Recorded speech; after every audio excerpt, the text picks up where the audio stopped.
Good evening and welcome to the Kim B. Davis Show. I'm your host, Kim B. Davis, and this evening we have one of our favorite guests. We have Dr. Angela Celeste May, and we all know her as a superstar, but she is our clinical, our organizational, and our forensically trained psychologist. She co-founded and is the past president of the Metro Detroit Association of Black Psychologists. She is the former American Psychological Association National Diversity Delegate, past president of the Michigan Psychological Association Board, co-founder and president of A.M. May and Associates. She is currently on the board of trustees for the Michigan Health Council and the Drug-Free Youth in Detroit Advisory Council and faculty at Wayne County Community College. She's also a musician, guys, and an author. She is the international vocalist and multiple instrumentalist, including performing at Carnegie Hall and in the 2019 movie Solomon. She's the founder and president of Celeste Productions Incorporated. She's the band leader, music educator, composer, producer, and she has released 2 CDs of original music. And as I said, she is also an author. She's going to talk about her book and a public speaker. Welcome to the show, Dr. Angie. How are you? I'm very, very well. Thank you. Thank you for having me. It's always a pleasure to be here and talk with you. Absolutely. So, I wanted to talk about rage and anger and how do we process our emotions healthier than what we see. Because I came across a TikTok video where this woman was talking about mom rage, and she was talking about how moms tend to cook and clean and take care of everybody's needs, especially when your kids are really small. And this is the age that she was talking about when she had absolute babies, like they were 2 and 3, and she had like 3 kids, and she just was struggling with the amount of care that they all needed. And she got to the end of the video and she said, what depression looks like, you're smiling, you show up for your kids, you're there, you function, you do all those things, and then you go in the bathroom and you cry because you're by yourself and you feel like a failure and you feel like you haven't given your all. And she talked about how mom rage is a real thing. When you find yourself irritable, and you as a psychologist can say this, when someone says I'm irritable, I'm anxious, I just feel out of sorts, that's the time that you need to determine what's going on. In addition to that, just a day or 2 days ago, we had another horrific shooting in Nashville. A 28-year-old individual went into a Christian school, from what I understand, killed first graders, killed the head of the school, and some other people. Dr. Angie, we've talked about this. Road rage has increased. There are cases now where people have reportedly gotten into an accident. And if you've ever gotten into an accident, it can make you angry. And you have to understand how to deal with that. And if you don't, it will fester. And there are people that have left the scene of an accident and come back with a gun to shoot the person they got into an accident with. Dr. Angie, it seems like everyone is angry. And I don't know how you justify, and there is no justification for killing anyone. But I think what makes it more horrific is these were first graders. These were little babies. What could they have possibly done that you were so angry about, meaning this 28-year-old person who fired the shots? First off, Dr. Angie, and I've given you a lot.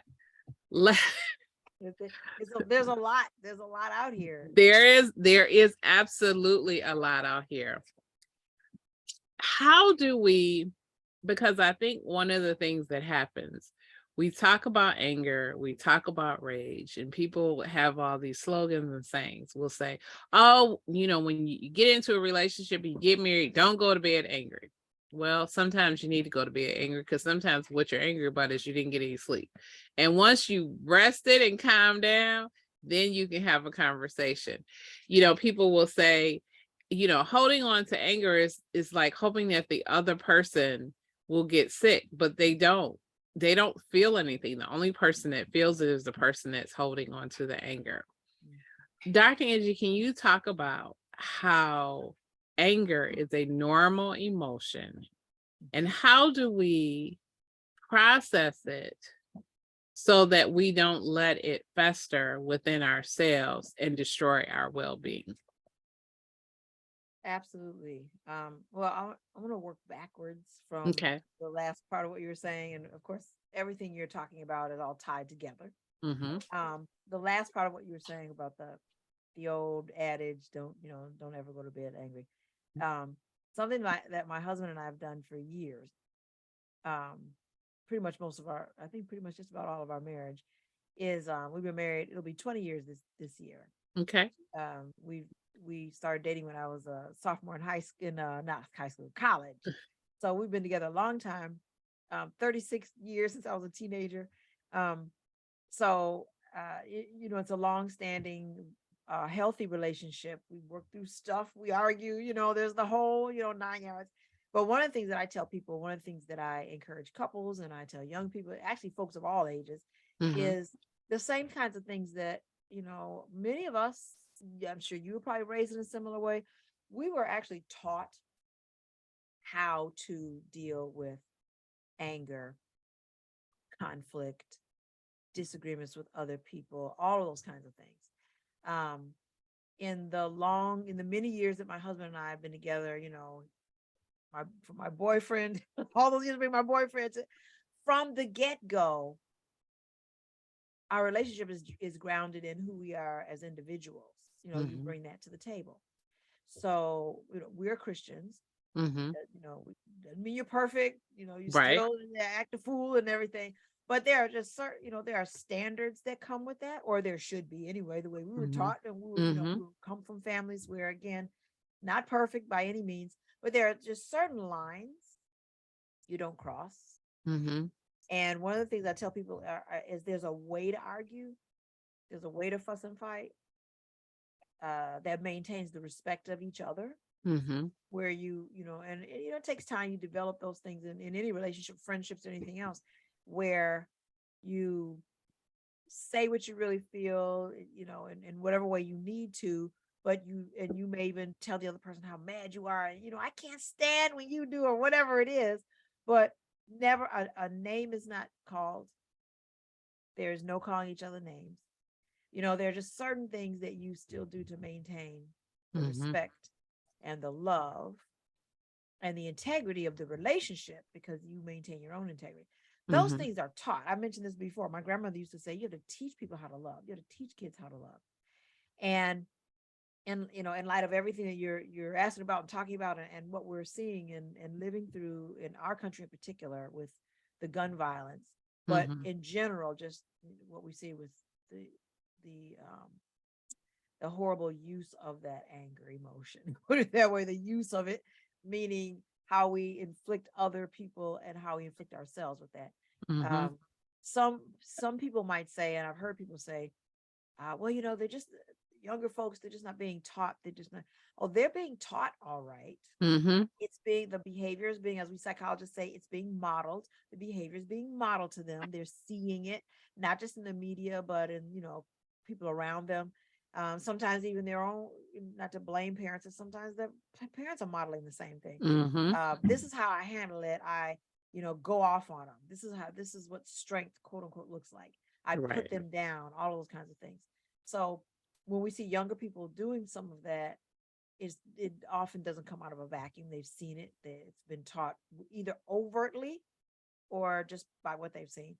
But going back to the marriage, as I want to start with that now, because you said that, but also it is an example of relationships. And we know that many, the ragefulness that we're seeing that you're talking about, whether it's with a stranger, a traffic accident, or whether it's Mm-hmm. whatever. Those are still types of relationships. You're relating to each other in some way, even if you've never met before. Um, Mm-hmm. so for my husband and I, we don't go to we really do try not to go to bed angry or trying to leave it. I mean, I'm a real stickler about that. Not that it'll all be resolved, which is my preference, of course, but it may not be. But when he is leaving out the door, or I'm leaving out the door, or we're going to bed, the reason that I don't like to, it may not be resolved, but oftentimes there's been this scenario.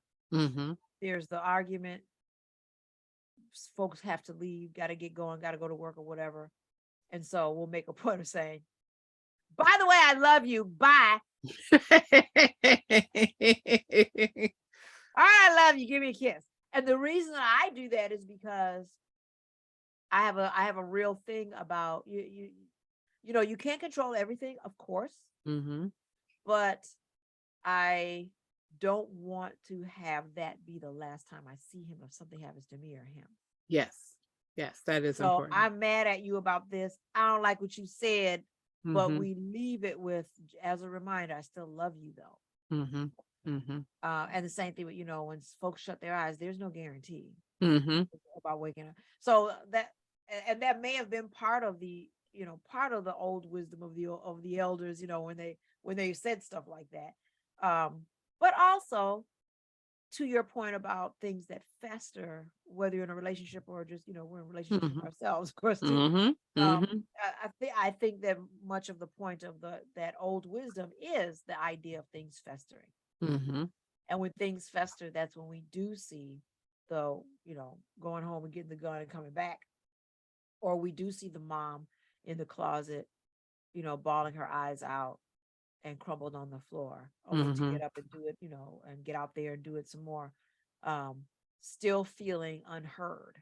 Mm-hmm. So it is important, if you are not in a relationship, or if you're in a relationship and it's not a healthy relationship Mm-hmm. that's helping you with those kids, for moms out there.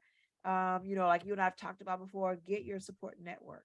Mm-hmm. And the network, it doesn't have to be ginormous, but if you have a few people or a handful of folks, or folks that you feel you can cultivate a healthy, positive relationship with, that you be there for each other.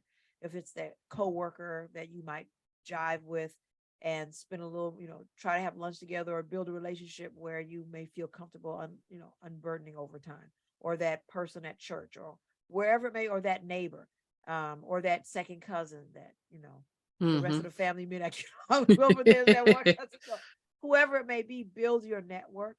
And sometimes we have to be conscious about that. Mm-hmm. Give ourselves the supports that we need, you know, building that network around us. Doesn't mean you necessarily go out hunting for hunting for a network, but it really can be hard to say you need help. It really can be hard because of something that you mentioned when you were asking the question. You talked about the feelings of failure. Mm-hmm.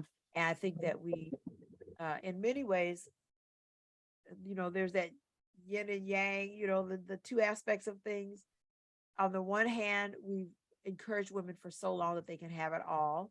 Mm-hmm. And you can't have it all, but all may not look the way it's been painted. You know, Exactly. you may not, you know, Exactly. all maybe there's times in your life when you're dedicated to this aspect, and then you're able to come back to the career or build it, or whatever all might look like for each person.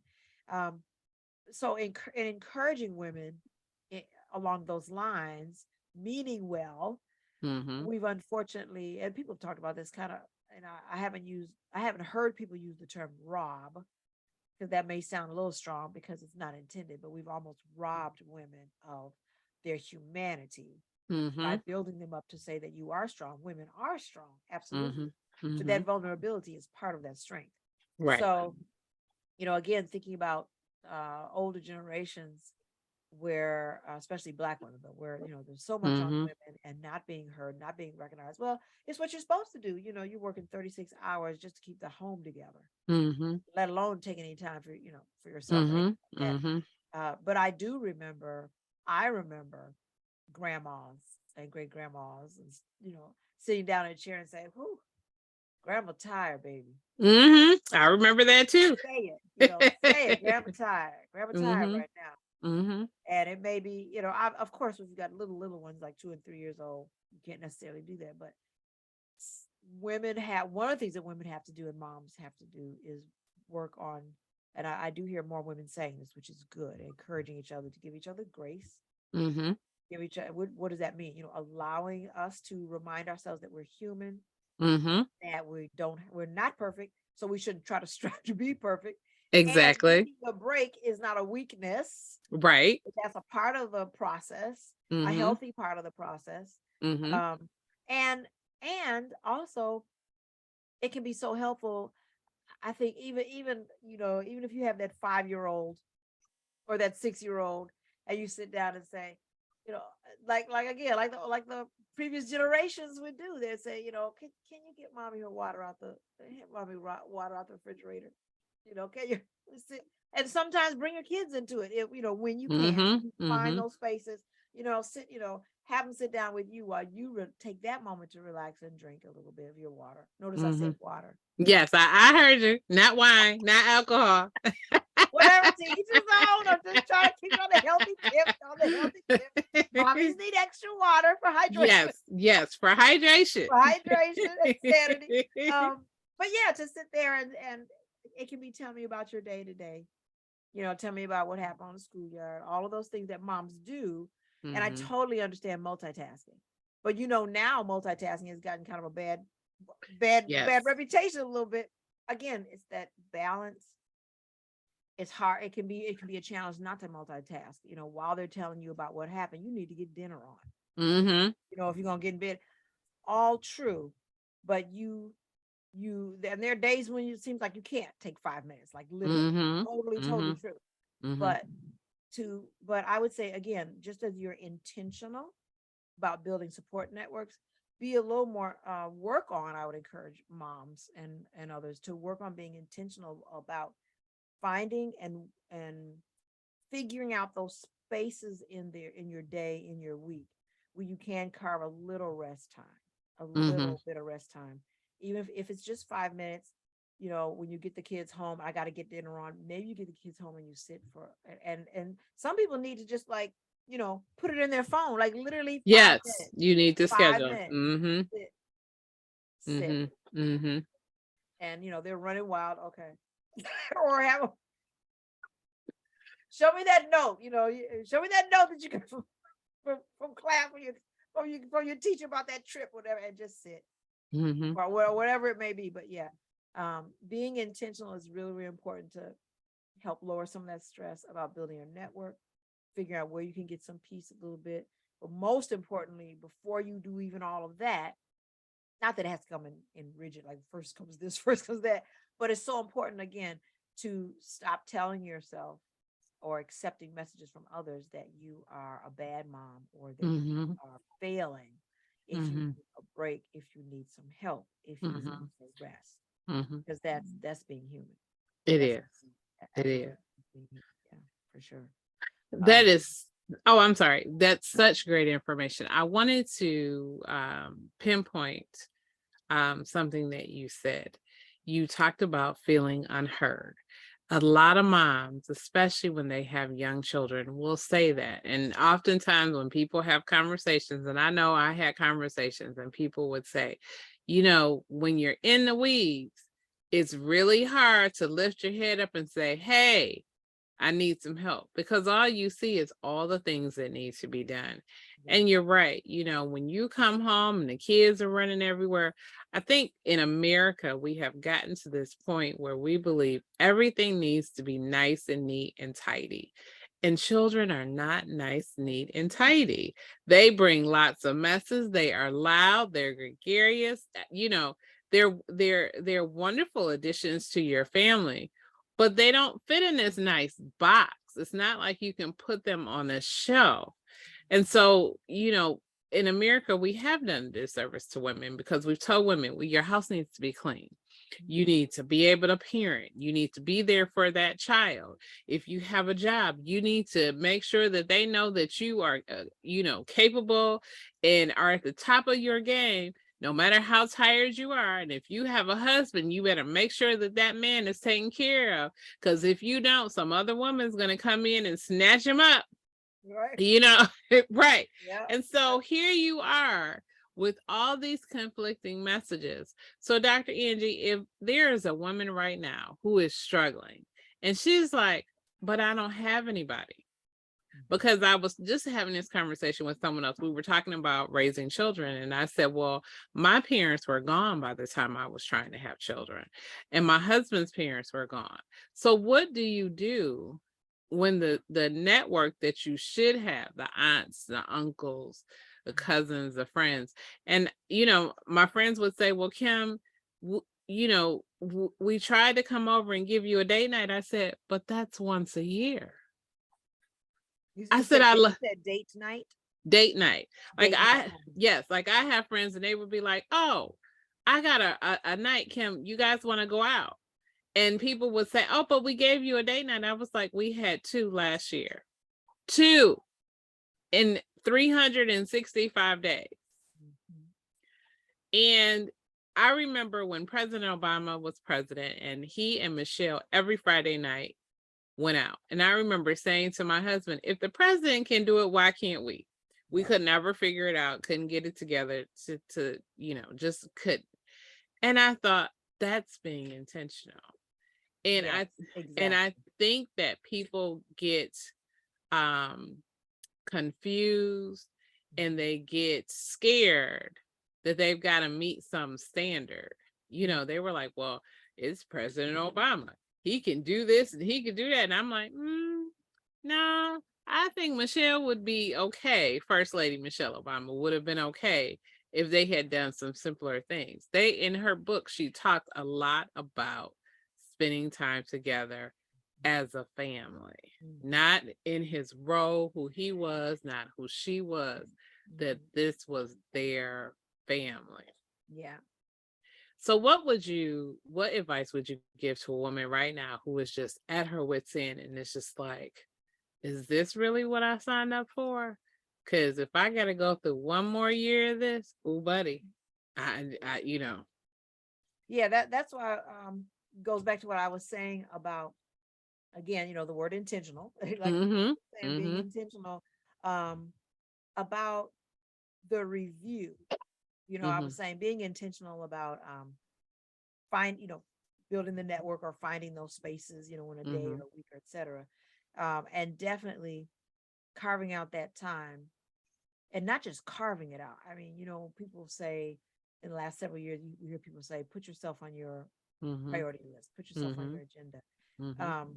And while it seems almost impossible, which it is not, but seems almost impossible to do when you have kids, what I would say to moms out there struggling, or women, folks out there, it's even more important. It's even more important when you have kids to figure out what that looks like. And every mom's life is different. It, for a lot of times, for moms, it's after they're in bed. Now you can just like take your bath or a bubble bath or whatever it may be, for some, people have different schedules. For some moms, it's after they drop, the busyness of the morning, their weekday morning, and then they drop the kids off. And then that's when they go and do a little bit of yoga or something, or walk before they go to work if they can. Or for some people, it's, their downtime might be that that lunchtime, that 45 minutes lunchtime at work, but that also require, again, just going back to the mentality of it and the psychology of it. If you really work on, because, it's about working on the scheduling part at the same time, or maybe even more importantly, working on the psychology of it, how you view yourself, your role, who you are, and really, I would say, really spend some time understanding and contemplating why you even need to do this. Why is this even important? Yeah, it would be nice and everything, but why is it actually crucial? Why is it important? Mentioning my relationship again, we had that Friday night date from early And that was me going through grad school and all, sometimes I might be Mm-hmm. in the library or whatever, or, and then go out a little bit. But that was something my mom said. She said, just start that habit. So why is it important? I really want to talk to the moms and the women about why that's important. Let's talk about why that's important for moms in particular. Mm-hmm. We know that kids are sponges. Mm-hmm. And like you said, they're messy and they take a lot of work and a lot of our attention and all of that. But but also because they're sponges, remember they are watching you and they're just absorbing all the wonderful things that you're showing them, including teaching them about valuing themselves, especially for the girls. Mm-hmm. You've got girls too. Mm-hmm. I mean, I grew up with a mom who was she was tired when I met her. She was wore out when I met her. Mm-hmm.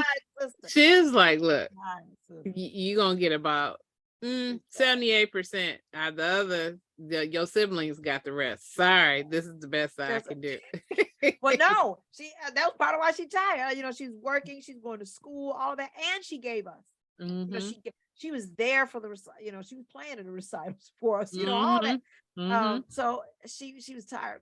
And one of the things that we kids would fuss at her about as we got older and she got better at was taking more time for herself. Mm-hmm.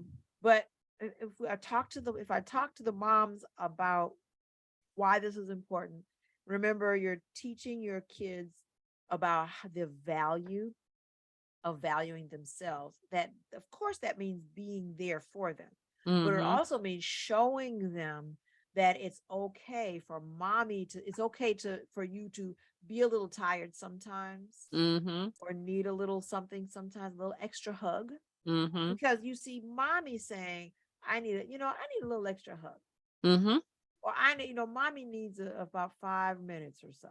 Sometimes mommy won't get that, but that's another part of it is you have to actually, a lot of times moms get so frustrated because it's exactly like you said when you started, that whole not being heard. And not to put more a burden on moms, but some of that not being heard, or maybe a lot of that is because you're not telling them. True. You're not saying it. Mm-hmm. You're not in your head, you're screaming perhaps, right, something, but literally training people. And that I don't just mean the little ones, the big ones too. That's right. I need a few minutes. This is a lot for me right now, or you, how you want to say, mama tired. I'm gonna need a few minutes. So yeah, I it's really thinking about, it makes me an even better mom if I can take 5 minutes. It helps me teach my kids it's okay, but not only okay, but it's a good thing to show that you can be a little vulnerable. I think one of the things that moms are afraid of, and parents in general, is showing the emotional vulnerability would scare their kids, because they're equating that with making kids feel like that mommy and daddy don't have that, they're not that safety net. And I think we have to give kids a little more credit. A little more credit. It doesn't mean you have to just crumble into, let me just a ball crumble in front of the kids, like see what goes on in the closet. It doesn't mean that. It doesn't mean that. But I would say you're allowed to say, "Oh, I'm a little warm. I'm kind of hungry. I'm kind of tired. I really enjoy this. This is so much fun. Oh, it's wearing me. I had a busy day today. I'm tired. I'm excited. I'm looking forward to having, let's have dinner together." And that's another thing. Invite you, do what you can, and every mom can't do everything, and everyone's situation is different. But can part of the fun be cooking with your kids? Can they be in there chopping a little onion, maybe not the knife, or what, whatever it is, so you're cooking with them. That's a way to have time together, and you're teaching them some wonderful skills. And it's a little less off of you, because they're poor, you're right there watching them, but after you they know how to pour the peas into the pot. Right there next to you. That's one less little thing. find those little spaces Mm-hmm. where you can do it. But the being intentional, thinking about and writing, we all Mm-hmm. talk about journaling, writing it down. Mm-hmm. A lot of times writing down, there's so much on that schedule. So much that you just can't even capture it all on a piece of paper. So I don't mean write everything down, but the main things of your day. Mm-hmm. For Mm-hmm. most folks, even when every day is a little bit different, there are certain things, especially with kids, because you're giving them stability. There's certain things, they're gonna get breakfast for the most part, Mm-hmm. hopefully, or so lay out those big main things of the day and of the week when you get Mm-hmm. a chance. Mm-hmm. Maybe once you're in bed, write a little something, whatever, Right. on Sunday after church, or just wherever you get a little time. And the more you think about it, pray about it, look that over, and most importantly, before you do all that, give yourself the permission to try to find a little way to break that up. What can we do? Cook together with the kids, so I'm not doing the whole meal. Tell so and so, let's sit down, and one of the things my husband talks about is he used to love having a coffee with his grandmother. He wasn't on the Mm-hmm. of course, but or sassafras tea. Sassafras, Mm-hmm. taking some of those moments. Mm-hmm. It's so important for the kids, and it's important for yourself too, and to do without guilt. And by doing that, same thing with couples, married couples or folks. Then it won't be a year that you look up and see, Mm-hmm. because you're working on it day by day, week by week. Maybe it didn't go so well this week. Try again next week. What kind of things and if you start asking, Mm-hmm. then you start seeing some space. Mm-hmm. As long as you say it's just impossible. It's impossible, then you'll never find that space. That's very true. Those are some really great suggestions. So, Dr. Angie, last question before we get out of here. We live in a very violent world. How do we as individuals protect our mental well-being when we come into contact with somebody who's angry? Oftentimes I'll tell people when I see somebody who's angry, I'm like, you're not going to steal my joy. I'm happy today. Whatever's going on with you, I pray for you. I hope that it gets better. But nope, you're not going to steal my joy. What advice would you give to people to help them protect their joy and their mental well-being? Follow Kimberly Batchelor Davis. That's the key. That's it.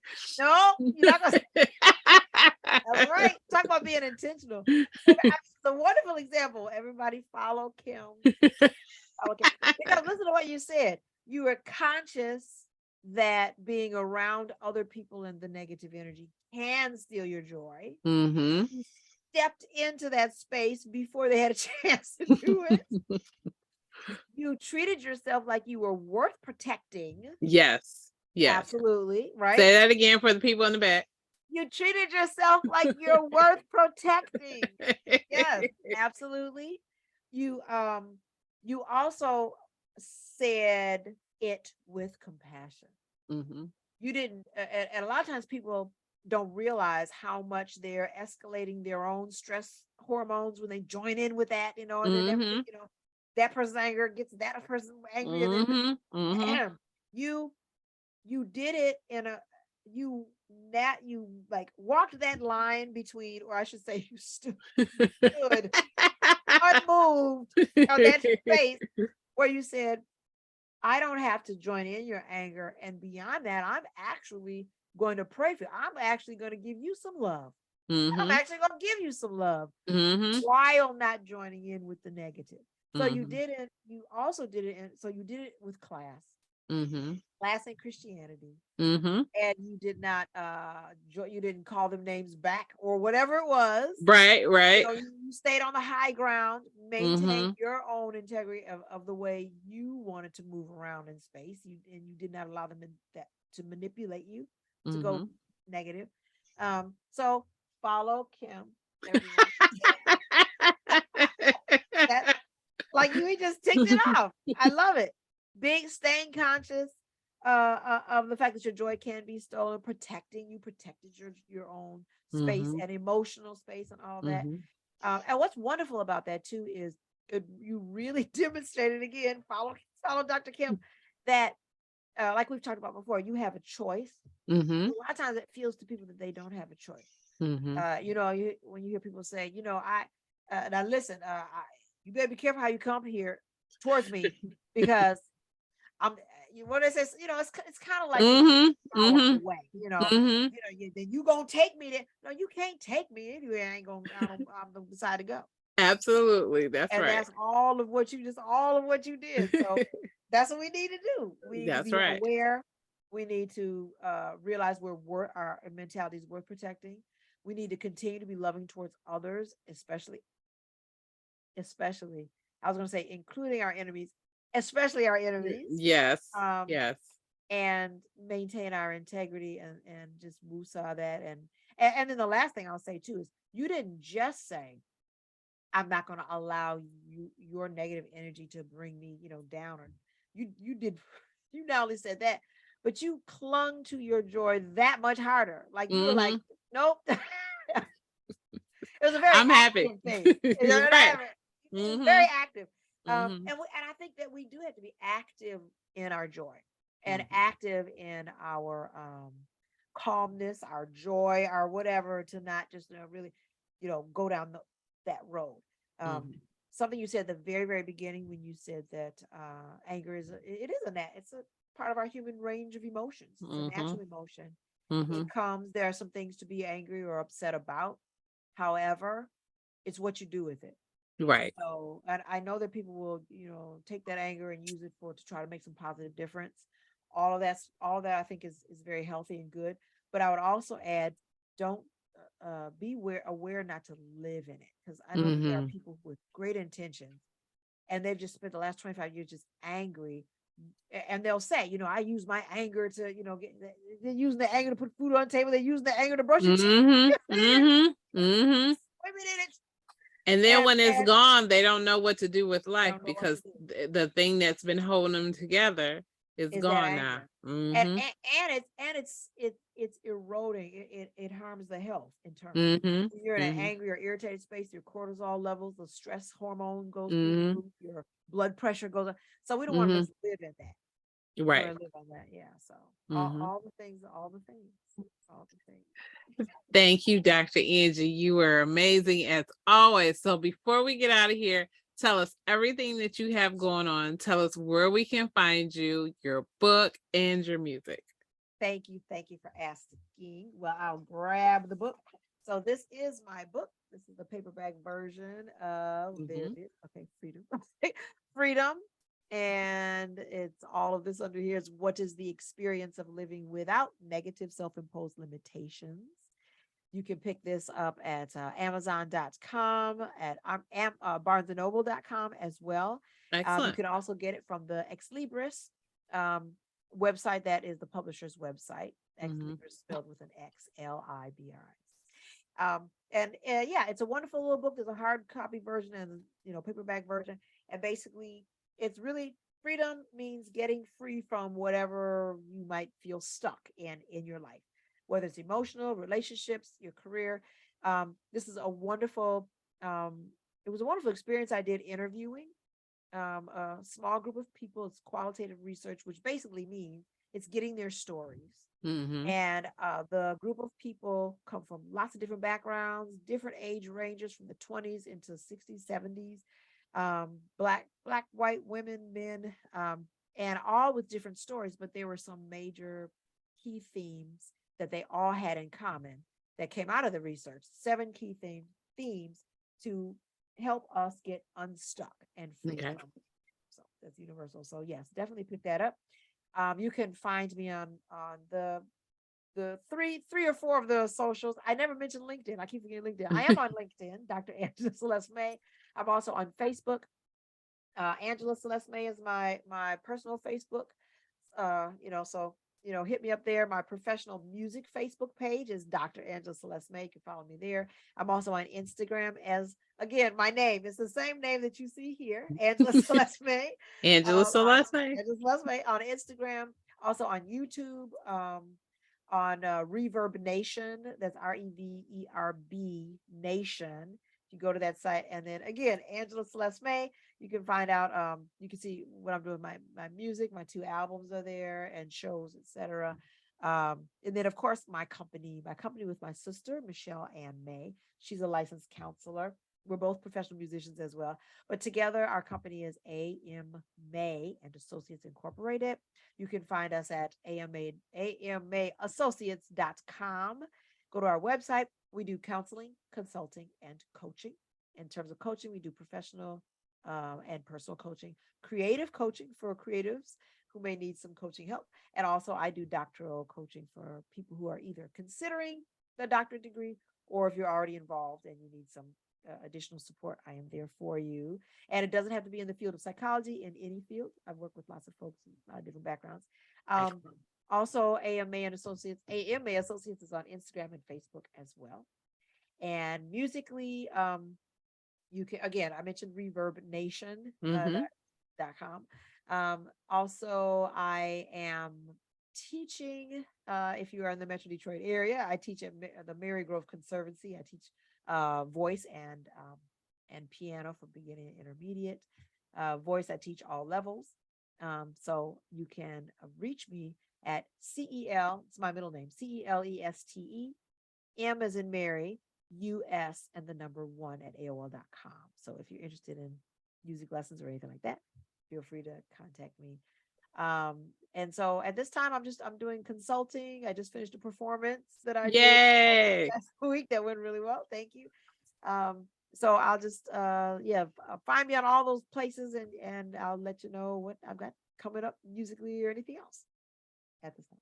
Excellent, Dr. Angie. You always have so many good things going on. That's why we're so happy that you are part of the Kim B. Davis Show. Thank you. I appreciate it. Always. Always. Thank you guys for tuning into the Kim B. Davis Show. You know, you can find me on Facebook, Twitter, Instagram, Snapchat, TikTok, LinkedIn, everywhere on social media. And it's Kimberly Batchelor Davis. Bachelor is spelled BATCHELOR. You can see this show on youtube.com/Kimberly Batchelor Davis. You can hear this show on Apple, Spotify, Stitcher, Google, and Wisdom. You can learn more about me as an author at KimBDavis.com. Thank you again for tuning in. And as always, remember, be magnificent.